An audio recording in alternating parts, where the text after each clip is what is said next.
उत्तराखंड कांग्रेस तमाम प्रकोष्ठ संगठन को मजबूत करने के लिए जनता से संपर्क साध रही है। वहीं यूथ कांग्रेस भी चलो वार्ड चलो पंचायत अभियान की शुरुआत कर चुकी है। इसी अभियान के तहत यूथ कांग्रेस पंचायत और वार्डों में जाकर जनता से संपर्क साधेगी और कार्यकर्ताओं से संपर्क कर संगठन को मजबूत करने के साथ ही कांग्रेस की विचारधारा को आम जनता तक पहुंचाएगी।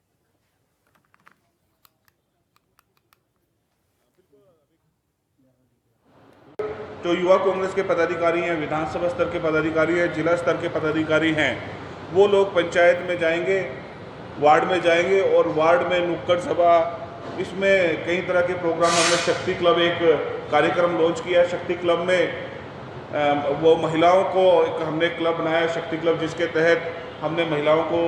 कांग्रेस की पार्टी से, कांग्रेस की विचारधारा से जुड़ने का कार्यक्रम बनाया है। उसके तहत गांव में जाकर, चाहे वो शक्ति क्लब के तहत हो, चाहे वो युवा संवाद हो, चाहे वो नुक्कड़ सभा हो या कोई रैली हो या कोई पंचायत स्तर पे पंचायत के मुद्दों को लेकर कोई धरना हो, इस प्रकार के जो तमाम जो प्रदर्शन या जो कार्यक्रम किए जाएंगे वो चलो वार्ड और चलो पंचायत कार्यक्रम के थ्रू किए जाएंगे। और जो इसकी मॉनिटरिंग होगी वो हमारा एक ऐप है, विद IYC ऐप, जिसके थ्रू हम इसकी मॉनिटरिंग करेंगे।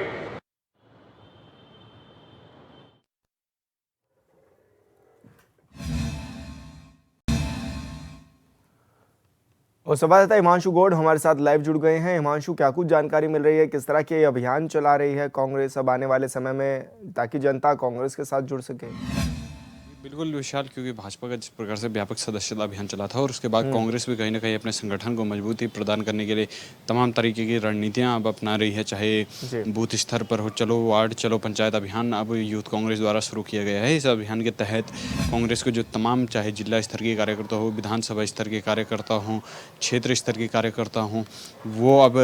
घर घर में जाकर, चाहे पंचायतों में जाकर वो अब लोगों से संपर्क साधेंगे और कांग्रेस की जो विचारधारा है, कांग्रेस की जो विकास नीतियाँ हैं, उनको जनता तक पहुंचाएंगे। और ऐसे में बड़ी संख्या में युवा हो, महिला वर्ग हो, खासकर युवाओं और महिलाओं को ही यूथ कांग्रेस के माध्यम से महिला और यूथ कांग्रेस दोनों में शामिल करने का लक्ष्य यहाँ पर रखा गया है। युवाओं से संपर्क साधना हो, बुजुर्गों और नौजवानों को यहाँ पर शामिल करना हो, तमाम लक्ष्यों को लेकर अब कांग्रेस के जो यूथ कांग्रेस है उसके विंग अब प्रदेश भर में जाएगी और पंचायतों में जो है जनसंपर्क करेगी। तो ऐसे में किस तरह का अभियान भी ये पूरा सेट किया गया है और कितनी बड़ी संख्या में ये लोग शामिल होंगे, कौन कौन पदाधिकारी इसमें मौजूद होंगे और किस तरह से घर घर जाकर के ये अभियान चलाया जाएगा? जी बिल्कुल, जिस प्रकार से अभी हमने कहा था कि जिला स्तर के कार्यकर्ता इसमें मौजूद रहेंगे, विधानसभा स्तर के कार्यकर्ता मौजूद रहेंगे, यूथ ब्लॉक स्तर के कार्यकर्ता मौजूद रहेंगे, बूथ स्तर तक के कार्यकर्ता मौजूद रहेंगे। इसी के साथ ही यूथ कांग्रेस इस पूरे अभियान को हैंडल करेगी। यूथ कांग्रेस पंचायतों में खासकर फोकस यहाँ पर रहने वाला है। पंचायतों में पहुँचकर यूथ कांग्रेस के जो कार्यकर्ता हैं वो यहाँ पर संपर्क करेंगे। इसी के साथ ही वार्डों को भी एक टारगेट दिया गया है कि वार्डों में किस प्रकार से कांग्रेस जो है जनसंपर्क करे और कांग्रेस की जो विचारधारा है, यूथ कांग्रेस की जो विचारधारा है उसको किस प्रकार से जनता तक पहुंचाए। क्योंकि आगामी समय में निकाय चुनाव प्रदेश में होने हैं, पंचायत चुनाव प्रदेश में होने हैं और उसके बाद 26 में परिसीमन आयोग के गठन के बाद क्योंकि राज्य में फिर 27 में विधानसभा चुनाव होने हैं। ऐसे में दूरदृष्टि को देखते हुए, क्योंकि चुनाव का जो माहौल है वो लगातार बनते हुए नजर आ रहा है और ऐसे में यूथ कांग्रेस भी अब संगठन को मजबूती प्रदान करने में कहीं कोई कसर नहीं छोड़ना चाहती और अधिक से अधिक संख्या में जो कार्यकर्ता हैं, जो आम जनमानस है, उनको कांग्रेस में शामिल कर कांग्रेस की विचारधारा को हर घर तक पहुंचाकर अपने संगठन को मजबूती प्रदान करना चाहती है। लेकिन निकाय चुनाव को लेकर किस तरह की तैयारियां पहले से ही तैयार की जा रही हैं? क्योंकि समय समय पर यह भी देखा जाता है कि कई तरह के आरोप जो कांग्रेस है वो बीजेपी पर लगाती है। तो अब क्या माने कि किस तरह की तैयारियां हैं और कैसे अब इस चीज़ को बढ़ावा भी दिया जा रहा है कि कांग्रेस जो जन मुद्दों को उठाने का काम कर रही है, महंगाई, बेरोजगारी और तमाम विषय ऐसे उठा रही है, तो उनसे कैसे कांग्रेस से लोगों को जोड़ने का काम किया जाएगा? जी बिल्कुल, क्योंकि कांग्रेस के कुछ मुद्दे हमेशा से प्रमुख रहे हों, चाहे अंकिता भंडारी हत्याकांड हो, स्थायी राजधानी गैरसैंण की मांग हो, महंगाई हो, बेरोजगारी हो, अग्निवीर में हो, आपदा में हो, यूके SSC भर्ती घोटाला हो, इसी के साथ ही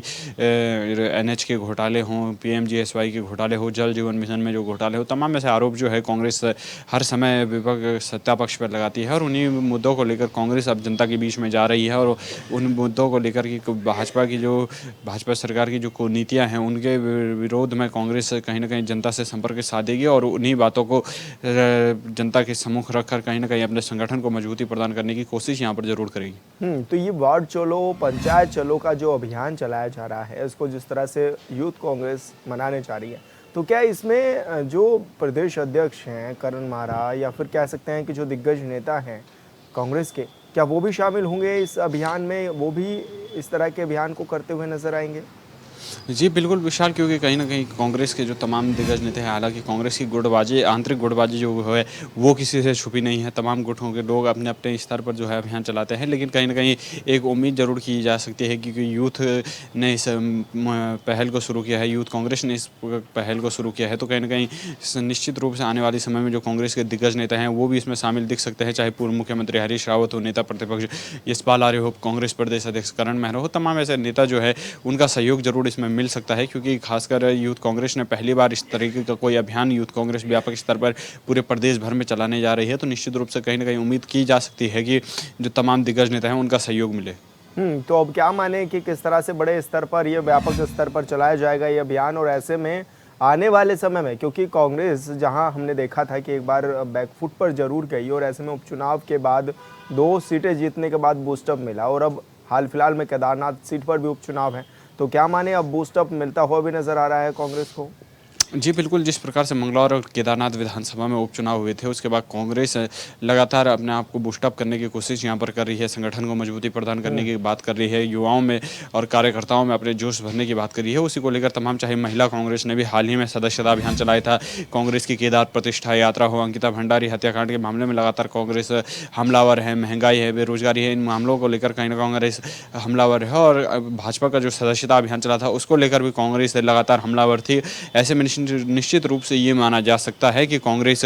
आने वाले समय में और अपने हमलावर सरकार के होगी और सरकार की जो नीतियां हैं उनके विरोध में कांग्रेस खुलकर आएगी। कांग्रेस संगठन के तमाम दिग्गज नेता वो एक मंच पर दिख सकते हैं और ये कार्यक्रम जो है व्यापक स्तर पर पूरे प्रदेश भर में चलेगा क्योंकि यूथ कांग्रेस को युवाओं को साधने की एक कोशिश जरूर कांग्रेस यहाँ पर कर रही है। बिल्कुल हिमांशु, बहुत बहुत शुक्रिया आपका ज़्यादा जानकारी के लिए।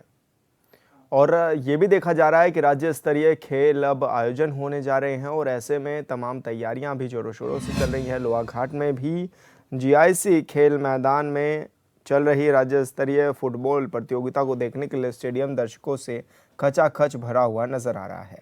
स्टेडियम में कैली फ्रेंड्स क्लब पौड़ी और टनकपुर स्टेडियम के बीच फाइनल मुकाबला भी खेला गया। पहले हाफ के 27वें मिनट में पौड़ी के अनुराग ने हेड से शानदार गोल मारकर अपनी टीम को बढ़त दिलाई, लेकिन दूसरे हाफ में मुकाबला और रोमांचक हो गया। टनकपुर के खिलाड़ियों ने गोल उतारने की कई कोशिश की लेकिन कामयाब नहीं हो सके, जिसके बाद पौड़ी की टीम ने जीत की अपनी हैट्रिक ये हमारे भी नाम की है।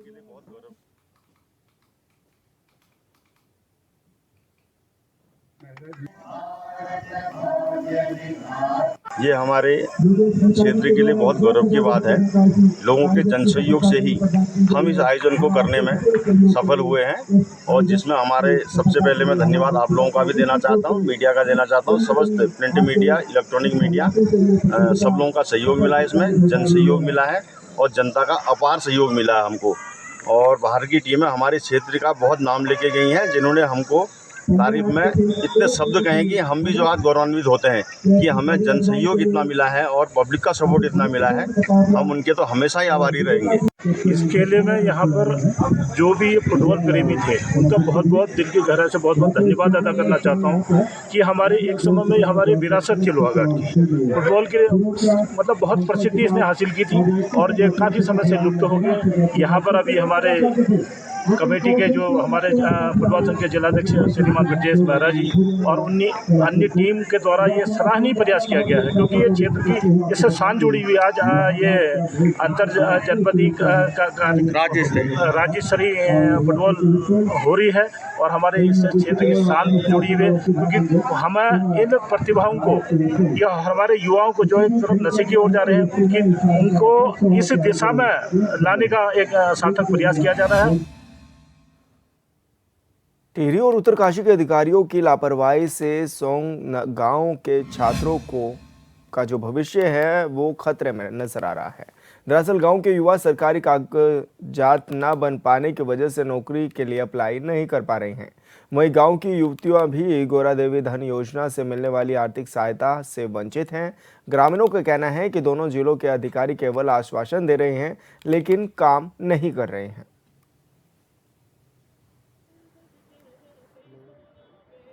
परिषद से जो है वो उत्तरकाशी भी ट्रांसफ़र नहीं हो पाए और इसमें जो है बच्चों के जो आय प्रमाण पत्र, जाति प्रमाण पत्र बनाने में बड़ी दिक्कत हो रही है। इस संबंध में मैं जिलाधिकारी उत्तरकाशी से भी कई बार मिल गया हूँ, अपर जिला मजिस्ट्रेट उत्तरकाशी उनसे मिल गया हूँ, लेकिन इसमें जो है अभी उसको ऑनलाइन नहीं किया गया है, जिसमें काफ़ी दिक्कत आ रही है। तो इस संबंध में हमने ब्लॉक प्रमुख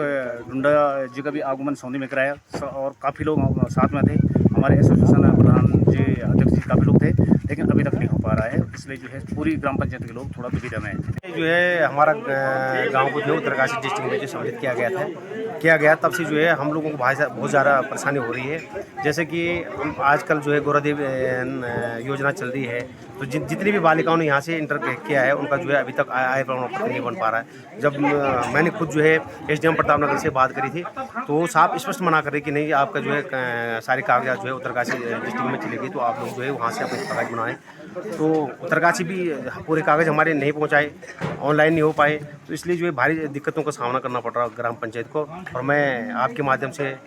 सारे प्रशासन को और शासन को बोलना चाहता हूं कि आप जो है त्वरित कार्रवाई करके ग्राम पंचायत सोने की जितनी भी समस्या है उसको जो है सॉल्व करें और आप जो है तुरंत उत्तरकाशी में इसका हमारे पूरे कागजात जो सबमिट करें। साथ में इस गांव का टिहरी से विभाजन होने के बाद जब उत्तरकाशी में जुड़ा तो आज तमाम प्रकार की समस्याएं हमारे सामने उत्पन्न हो रही है और समस्याएं उत्पन्न होती भी है। जब कोई गांव पृथक होता है तो उसके दस्तावेज से लेकर ऑनलाइन, चाहे वो पारिवारिक रजिस्टर हो, चाहे हमारा ज़मीन के खाता खतौनी से मामला हो, चाहे हमारे बच्चों के आय, जाति, जन्म प्रमाण पत्र, कई प्रकार के मूल निवास प्रमाण पत्र, इन बनने में समस्याएं हो रही है। और आधार कार्ड का टिहरी से अलग हुए तो उत्तरकाशी जनपद में उनको अपग्रेड होना है।